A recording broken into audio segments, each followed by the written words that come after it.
I want to start this talk with a bit of a timeline. From 2017 to 2020, there were a series of papers that came out that proposed a new computational model for how people can, or for how agents can generalize information to new tasks. In 2021, we saw the first behavioral evidence that people's choices on new tasks are consistent with this process. And in the Spotlight talk today, what I want to share with you is the work that we've been doing to test whether a computational process like this could also be reflected in people's brain activity when they attempt to solve new tasks. Okay, so what is this model and how might it connect with brain activity? Well, a really simple intuition for how it works can be broken down into three basic steps. The first step is that when confronted with a new task, the model is going to retrieve information about the solutions that have worked well on previous tasks. It's then going to evaluate the outcomes that would occur if each of those past solutions would be applied to the task at hand. And finally, it's going to select the past solution that's going to lead to the better outcomes. All of this leads to a concrete prediction about brain activity, which is that if it is the case that people are really using these past solutions as candidates for how to solve new tasks, then we should see these past solutions being reactivated in brain activity when we actually give people new tasks to try and solve.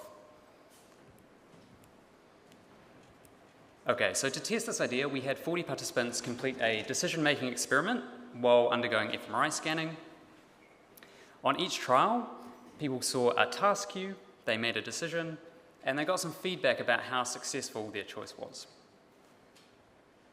What I really want to highlight here is how we designed the task queues that you see, because we did so in a very specific way.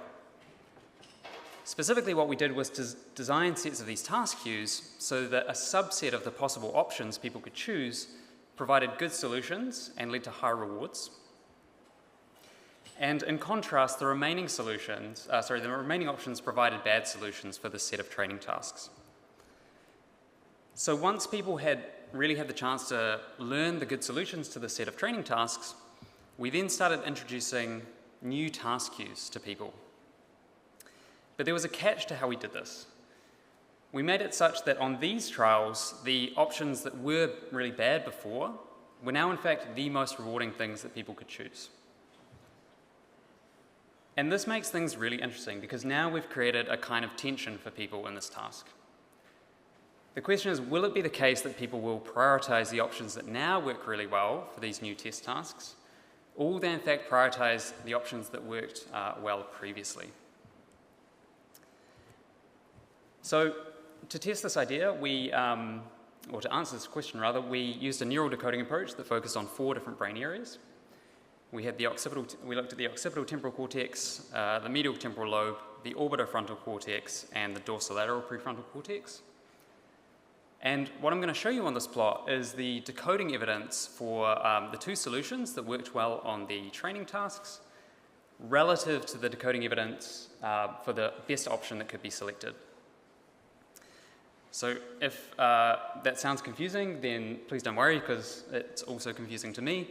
So to make everyone's life a bit easier, the main thing to recognize here is that anything that's above 0 on this plot is going to indicate some level of prioritization in the neural signal towards these earlier tasks.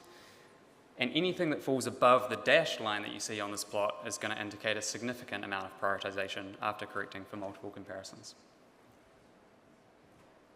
Okay, so here it is.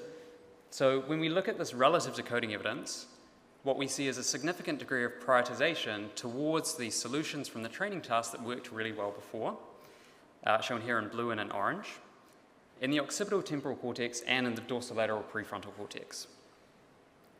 So these results suggest that solutions that work really well on earlier tasks may in fact receive prioritized processing when people are attempting to solve new tasks.